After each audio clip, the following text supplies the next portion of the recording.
App ಕಿ ಅದಾಲತ್ನಲ್ಲಿ ಕಾಂಗ್ರೆಸ್ಸಿನ senior leader Adhir Ranjan Chaudhary ಅವರ ಮೇಲಿರುವ ಆರೋಪ ಅಂದ್ರೆ ಇವರು ಮರೆಗುಳಿ ಅನ್ನೋದು. ಈ ಆರೋಪ ನಿಮ್ಮ ಮನೆಯಿಂದ ಬಂದಿರೋದು. ನಿಮ್ಮ ಬರ್ತ್ಡೇ ಇತ್ತು, ಆಚರಣೆ ಮಾಡೋದಕ್ಕೆ ನಿಮ್ಮ ಹೆಂಡತಿ ದುಬೈನಲ್ಲಿ ಕಾಯ್ತಾ ಇದ್ರು, ಮತ್ತೆ ನೀವು ಫ್ಲೈಟ್ನ ಮಿಸ್ ಮಾಡ್ಕೊಂಡ್ರಿ. ಏನ್ ಮಾಡೋದು, ಯಾವಾಗಾದ್ರೂ ಈ ತರ ಆಗ್ಬಿಡುತ್ತೆ, ಸಿಕ್ಕಾಕೊಂಡ್ಬಿಡ್ತೀವಿ ಕೆಲಸದಲ್ಲಿ, ಹಾಗಾಗ್ಬಿಡುತ್ತೆ, ಏನ್ ಮಾಡಕ್ಕಾಗ. ಹಾಗಿದ್ರೆ ಅವರು ಬೈದಿರ್ಬೇಕು. ಖಂಡಿತ ಹೇಳಕ್ಕಾಗತ್ತಾ? ಯಾವಾಗ್ಲೂ ಸಿಗತ್ತೆ. ನನ್ನ ಪ್ರಕಾರ ನೀವು ನನಗಿಂತ ಪುಣ್ಯವಂತರು ಅನ್ಸುತ್ತೆ. ನನಗೂ ಒಂದ್ ಸ್ವಲ್ಪ ಕೊಡಿ ಅಂದ್ರೆ. ನಿಮ್ ವೈಫ್ ಇಲ್ಲಿದ್ದಾರೆ, ಅವ್ರ ಹತ್ರ ಕೇಳೋಣ ಅವ್ರಿಗೆ ಹೇಗನ್ನಿಸ್ತು ಅಂತ. ಬಹಳ ಒಳ್ಳೇದು, ಸರಿಯಾಗಿ ಹೇಳಿದ್ರು. ನಿಜ ಹೇಳೋ ಧೈರ್ಯ ಇದೆ. I like that. Thank you. ನಾನ್ ಕೇಳಿದ್ದೆ, ನೀವು ಆಗಾಗ ನಿಮ್ಮ ದಾರಿನೂ ಮರ್ತು ಹೋಗ್ತೀರಾ, ಮನೇನೂ ಮರ್ತು ಹೋಗ್ತೀರಾ, ಎಲ್ಲಿಗೆ ಹೋಗ್ಬೇಕು ಅನ್ನೋದನ್ನು. ಇಲ್ಲ, ಹಾಗಲ್ಲ. ನಡೀತಾ ನಡೀತಾ ಜನಜಂಗುಳಿಯಲ್ಲಿ ಹಾಗಾಗ್ಬಿಡತ್ತೆ. ಈಗೇನಿಲ್ಲ. ದಿಲ್ಲಿ ನನಗೆ ಅಷ್ಟು ಪರಿಚಯ ಕೂಡ ಇಲ್ಲ.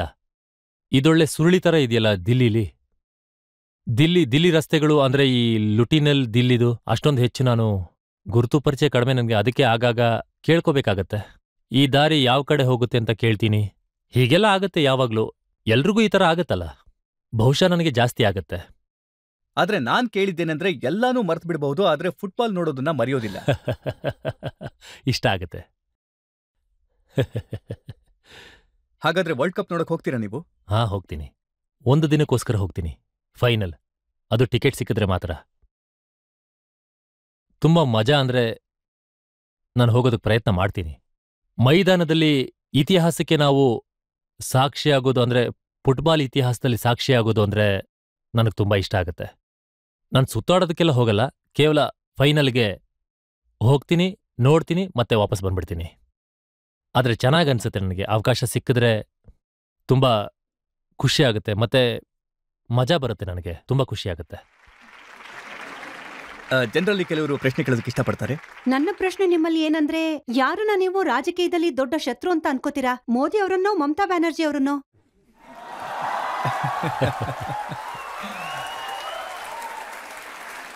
ತಂಗಿ, ನಾನು ಯಾರನ್ನೂ ಶತ್ರು ಅನ್ಕೊಂಡಿಲ್ಲ. ಪಾಲಿಟಿಕ್ಸ್ನಲ್ಲಿ ಯಾರು ಶತ್ರುಗಳಿರಲ್ಲ. ನಮಗ್ಯಾರು ಶತ್ರುಗಳಿರೋದಿಲ್ಲ, ವಿರೋಧಿಗಳಿರ್ತಾರೆ ಅಷ್ಟೇ. ವಿರೋಧ ಪಕ್ಷ ಇರುತ್ತೆ, ಸರಿಯಾಗಿ ಹೊಡೆದಿದ್ದಾರೆ. ವಿರೋಧ ಪಕ್ಷ ಇರುತ್ತೆ ತಂಗಿ, ವಿಪಕ್ಷ ಇರುತ್ತೆ, ಶತ್ರುಗಳಾಗಿರೋದಿಲ್ಲ. ಇನ್ನೊಂದು ಮಾತೇನು ಅಂದ್ರೆ, ಪಾಲಿಟಿಕ್ಸ್ನಲ್ಲಿ ಯಾರು ಶಾಶ್ವತವಾದ ಶತ್ರುಗಳಿರೋದಿಲ್ಲ, ಹಾಗೆ ಶಾಶ್ವತ ಮಿತ್ರರೂ ಇರಲ್ಲ. ಆದ್ರೂ ನಾನು ಹೇಳ್ತೀನಿ, ನನಗೆ ಶತ್ರುಗಳು ಯಾರೂ ಇಲ್ಲ. ಮೋದಿಯವರು ದೇಶದ ಪ್ರಧಾನಿಗಳು. ನಾನವ್ರಿಗೆ ಎಷ್ಟು ಮರ್ಯಾದೆ ಕೊಡಬೇಕೋ ಅದಕ್ಕಿಂತ ಹೆಚ್ಚಾಗಿ ಮರ್ಯಾದೆ ಕೊಡೋಕೆ ಇಷ್ಟಪಡ್ತೀನಿ, ಯಾಕಂದ್ರೆ ಅವರು ದೇಶದ ಪ್ರಧಾನಮಂತ್ರಿ. ಮಮತಾ ಬ್ಯಾನರ್ಜಿ ನಮ್ಮ ರಾಜ್ಯದ ಮುಖ್ಯಮಂತ್ರಿ, ಅವ್ರಿಗೂ ಕೂಡ ಹಾಗೇನೆ. ಆದ್ರೆ ಮತ್ತೆ ನಾನು ಹೇಳ್ತೀನಿ, ಸಾಮಾನ್ಯ ಜನರಿಗಾಗಿ ನಾನು ಎಲ್ಲೆಲ್ಲಿ ವಿರೋಧ ಮಾಡಬೇಕೋ ಅಲ್ಲೆಲ್ಲ ಖಂಡಿತ ಮಾಡ್ತೀನಿ. ವಿಷಯಾಧಾರಿತವಾಗಿ ವಿರೋಧ ಮಾಡ್ತೀನಿ. ಇದು ನನ್ನ ideological political fight, personal fight ಅಲ್ಲ. ಹಾಗಾಗಿ ನನಗೆ ಯಾರೂ ಶತ್ರುಗಳಿಲ್ಲ, ವಿರೋಧ ಖಂಡಿತ ಇದೆ. ಅಂಥ ದಿನ ಯಾವತ್ತಾದ್ರೂ ಬರಬಹುದಾ? ಅಧೀರ್ ರಂಜನ್ ಚೌಧರಿ ಅವರು ಮತ್ತೆ ಮಮತಾ ಬ್ಯಾನರ್ಜಿ ಅವರು ಗೆಳೆಯರಾಗುವಂತ ದಿನ? ಹೆದರ್ಕೊಳ್ಳೋ ಅಗತ್ಯ ಇಲ್ಲ ಅಂದಾಗ ಬರುತ್ತಾ? ಈ ಮಾತು ಹೇಳ್ತೀನಿ, politics is heart of the possibilities. ಏನ್ ಬೇಕಾದ್ರೂ ಆಗ್ಬಹುದು.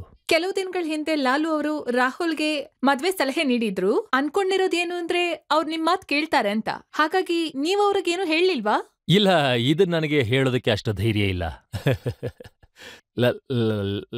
ಲಾಲು ಪ್ರಸಾದ್ ಅವ್ರ ಜೊತೆ ಇಡೀ ಗಾಂಧಿ ಕುಟುಂಬದವ್ರಿಗೆ ಯಾವ ತರದ ಸಂಬಂಧ ಇದೆ ಅಂದ್ರೆ ಅವ್ರು ಏನ್ ಬೇಕಾದ್ರೂ ಹೇಳ್ಬಹುದು. ನನ್ನಿಂದ ಆಗೋದಿಲ್ಲ. ಆದ್ರೆ ಮದುವೆ ಮಾಡ್ಕೊಂಡಾಗ ಖಂಡಿತ ನಾನು ಊಟ ಮಾಡೋದಕ್ಕೆ ಹೋಗ್ತೀನಿ.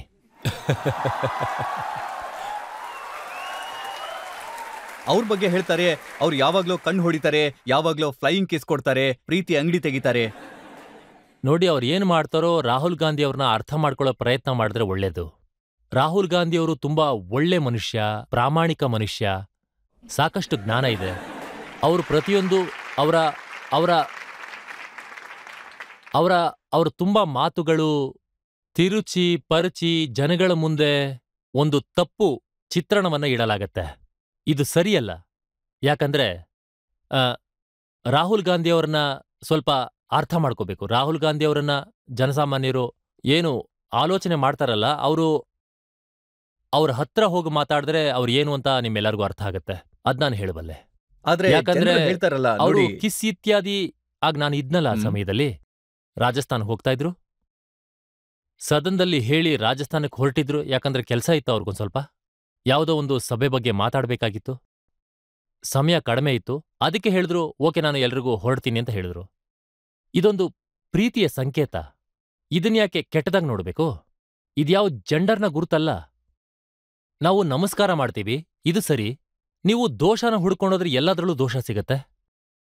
ನೀವ್ ಹೇಳ್ತಿರೋದು ಅವರನ್ನ ಭೇಟಿ ಮಾಡ್ಬೇಕು, ಮಾತಾಡ್ಬೇಕು. ಹಿಮಂತ್ ಬಿಶ್ವಾಸ್ ಅವ್ರು ಬಂದಿದ್ರು ಆಪ್ಕಿ ಅದಾಲತ್ನಲ್ಲಿ. ಅವ್ರು ಹೇಳ್ತಾ ಇದ್ರು ಭೇಟಿ ಮಾಡೋದಿಕ್ ಹೋದ್ರೆ ಅವರು ನಾಯಿಗೆ ಬಿಸ್ಕತ್ ತಿನ್ನಿಸ್ತಾ ಇದ್ರು ಅಂತ.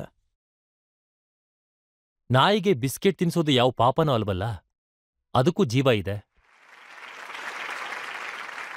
ನಂಬರ್ 1. ನಂಬರ್ 2 ನಾನು ಹೇಳ್ತೀನಿ. ನಂಬರ್ 2 ಹೇಳ್ತೀನಿ, ಡಾಗ್, DOG, ಉಲ್ಟಾ ಮಾಡಿದ್ರೆ ಗಾಡ್. ಅದಕ್ಕೆ ಬಿಸ್ಕೆಟ್ ತಿನ್ಸೋದ್ರಲ್ಲಿ ತಪ್ಪೇನಿದೆ? ನಾಯಿಗೆ ಬಿಸ್ಕೆಟ್ ತಿನ್ಸೋದ್ರಿಂದ ತಪ್ಪೇನಾಗತ್ತೆ ಹೇಳಿ? ಇಲ್ಲ, ಅವ್ರು ಹೇಳ್ತಿದ್ರು ಬೇರೆಯವ್ರು ತಿಂತಿಲ್ಲ, ಅದೇ ತಟ್ಟೆಯಿಂದ ತಿನ್ನಿಸ್ತಾ ಇದ್ರು ಅಂತ.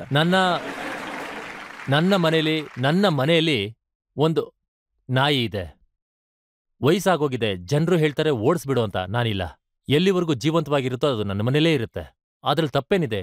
ಎಲ್ರನ್ನೂ ಪ್ರೀತಿ ಮಾಡ್ಬೇಕಲ್ವಾ? ನೀವು ಇಷ್ಟು ಒಳ್ಳೆ ಮಾತು ಹೇಳಿದ್ರಿ. ನೀವು ಡಾಗ್ ಲವರ್ ಅನ್ನೋದು ಕೇಳಿ ತುಂಬಾ ಖುಷಿ ಆಯ್ತು. ನನ್ಗನ್ಸುತ್ತೆ ನಾವೊಂದು ಬ್ರೇಕ್ ತಗೋಬೇಕು. ಇನ್ನೇನ್ ಬ್ರೇಕ್ ತಗೋತೀರಾ? ಇಲ್ಲ, ಮುಗಿಸ್ಬಿಡಿ ಇಲ್ಲೇ. ಮುಗಿಸ್ಬೇಕಾ? ಸರಿ.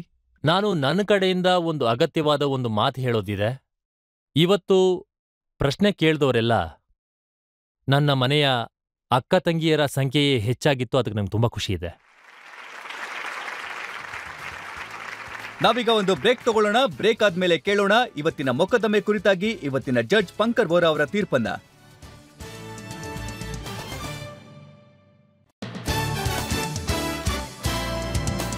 Welcome back. ಇವತ್ತು ಆಪ್ಕಿ ಅದಾಲತ್ನಲ್ಲಿ ನಾವು ಮೊಕದ್ದಮೆ ನಡೆಸಿದ್ದು ಕಾಂಗ್ರೆಸ್ ಪಾರ್ಟಿಯ ಸೀನಿಯರ್ ಲೀಡರ್ ಅಧೀರ್ ರಂಜನ್ ಚೌಧರಿ ಅವ್ರ ಮೇಲೆ.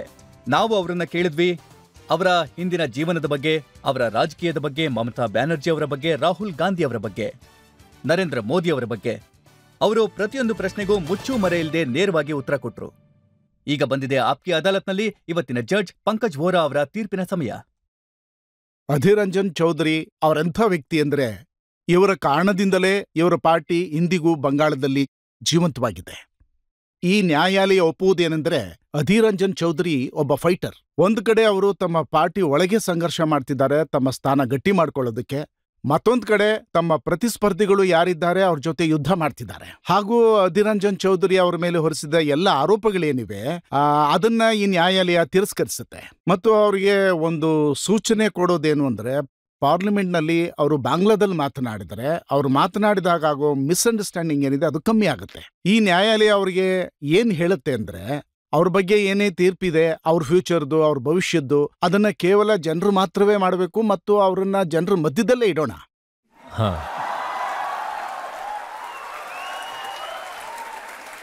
ಈ ವಿಷಯದೊಂದಿಗೆ, ಈ ನಂಬಿಕೆಯೊಂದಿಗೆ ಅಧೀರ್ ರಂಜನ್ ಚೌಧರಿ ಅವರು ಇದೇ ರೀತಿಯಾಗಿ ಮುರ್ಷಿದಾಬಾದ್ನ ಜನರ ಸೇವೆ ಮಾಡ್ತಾ ಇರ್ಲಿ, ದೇಶದಲ್ಲಿ ಜನಪ್ರಿಯತೆ ಗಳಿಸ್ತಾ ಇರ್ಲಿ, ಪಾರ್ಲಿಮೆಂಟ್ ಅಲ್ಲಿ ತಮ್ಮ ಜವಾಬ್ದಾರಿ ನಿಭಾಯಿಸ್ತಾ ಇರ್ಲಿ ಅಂತ ಹೇಳಿ ಇವತ್ತಿನ ಮೊಕದ್ದಮೆ ಇಲ್ಲಿಗೆ ಮುಗಿಸ್ತಾ ಇದ್ದೇವೆ. ಮುಂದಿನ ವಾರ ನಿಮ್ಮೊಂದಿಗೆ ಭೇಟಿ ಆಗಲಿದ್ದೇವೆ ಹೊಸದೊಂದು ವ್ಯಕ್ತಿತ್ವದ ಜೊತೆಗೆ. ಅಲ್ಲಿಯವರೆಗೂ ನಮಸ್ಕಾರ.